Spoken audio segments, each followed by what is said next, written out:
మరింత బాధ్యతతో పనిచేయాలి అంటున్నారు జనసేన చీఫ్ పవన్ కళ్యాణ్. తనతో పాటు ఎన్నికల్లో గెలిచిన 20 మంది జనసేన ఎమ్మెల్యే, 2 ఎంపీలను ఆ పార్టీ అధినేత పవన్ అభినందించారు. మంగళగిరిలోని పార్టీ ఆఫీస్ ఆధ్వర్యంలో అభ్యర్థులతో భేటీ అయిన జనసేనాని మరింత బాధ్యతతో మనమంతా కలిసి పనిచేయాలి, ఓటేసిన ప్రజలకు నిత్యం అందుబాటులో ఉండాలి అని ఆయన సూచించారు. వెనుక మనం చూడాల్సింది.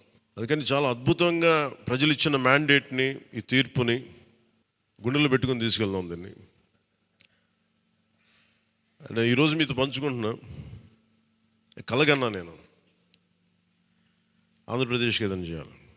ఇందాక మా నాన్న గారు చెప్తాను,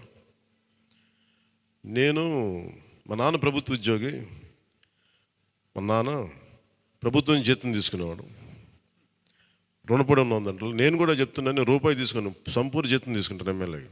తర్వాత నేను ఇవ్వాల్సింది ఇచ్చేస్తాను, అది పెద్ద పట్టించుకుని. కానీ ఎందుకు తీసుకుంటానంటే ఆంధ్రప్రదేశ్ ప్రజల సొమ్మును తింటున్నా ఆ బాధ్యత అనుక్షణం గుర్తు చేసుకోవడానికి.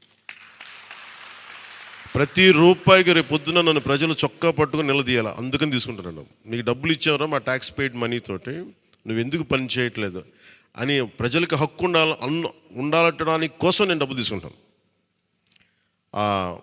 ఎమ్మెల్యేగా జీతం తీసుకుంటాను. చాలా కాలం అనుకున్నాను, ఎప్పుడైనా భవిష్యత్తులో ఎప్పుడు ఎమ్మెల్యే అయితే తీసుకుంటానా లేదా అని అనుకున్నాను.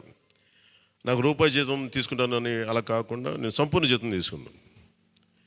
కానీ ఇవ్వడం కూడా దానికి కొన్ని వెయ్యింతలు ఇచ్చేస్తాను బయటికి, అది వేరే విషయం, అది కూడా చెప్తాను. కాకపోతే ఎందుకు జీతం అంటే మనం ఎందుకు తీసుకుంటాం అని నేను ఎందుకు చేస్తున్నానంటే, ఈ డబ్బు ప్రజల కష్టం నుంచి, రక్తం, చెమట, స్వేదం నుంచి వచ్చింది. అది ఆ డబ్బు ముట్టుకున్నప్పుడు నాకు బాధ్యత గుర్తు రావాలి. అందుకని నేను అది కూడా నిర్ణయం తీసుకున్నాను.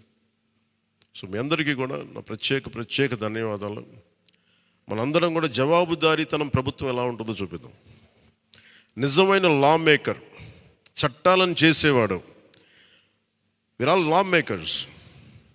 చట్టాలను చేసేవాళ్ళం, చట్టాలను పరిరక్షించాల్సిన బాధ్యత ఉన్నవాళ్ళం. How a true law maker would be will show them. బలమైన వ్యవస్థను నడిపే వాళ్ళు ఎలా ఉంటారు. భవిష్యత్తులో పొలిటికల్ లీడర్ అవ్వాలంటే చాలా ఇన్స్పిరేషన్ ఇవ్వాలి. మీ అందరినీ ఆ ఇన్స్పిరేషన్ కోరుకున్నాను, మీరు ప్రతి ఒక్కరి దగ్గర నుంచి. బాలశౌరి గారు వెళ్తారు రేపు పొద్దున పార్లమెంట్కి. ఆంధ్రప్రదేశ్కి కావాల్సిన డిబేట్స్లో మాట్లాడాలి ఆయన. తంగెళ్ళ ఉదయ్ శ్రీనివాస్ మొట్టమొదటిసారి గెలిచాడు. మీ బాధ్యత మాట్లాడాలి పార్లమెంట్లో, మర్చిపోకండి. పరిచయాలకి వీటికి కాదు, మీరు పార్లమెంట్కి వెళ్తుంది, పని చేయడానికి వెళ్తున్నాం. అది మట్టుకు మీరు ప్రతి ఒక్కరు ఆపాద మస్తకం కింద నుంచి పై దాకా మీరు మర్చిపోకండి బాధ్యత. అందుకే మీ అందరికీ నా ప్రత్యేక ధన్యవాదాలు తెలియజేసుకుంటే, మా నాయకులందరికీ ఇప్పుడు నాకు ఢిల్లీ వెళ్ళాల్సిన సమయం వచ్చింది, ఎన్డీఏ మీటింగ్ ఉంది. సో మీ అందరి ఆశీస్సులు తీసుకెళ్తాను, మీ అందరి నమస్కారాలు తెలియజేస్తాను. సో నేను రాగానే మళ్ళీ వచ్చి కలుద్దాం. అవినీతి కోటలు బద్దలు కొట్టాం, సరైన బలమైన పునాదులతో ఉన్న ఆంధ్రప్రదేశ్ అని ఒక సుస్థిరమైన కోట నిర్మించుకుందాం అని తెలియజేసుకుంటూ మీకు ధన్యవాదాలు తెలియజేసుకున్నాను. జై జనసేన, జై హింద్.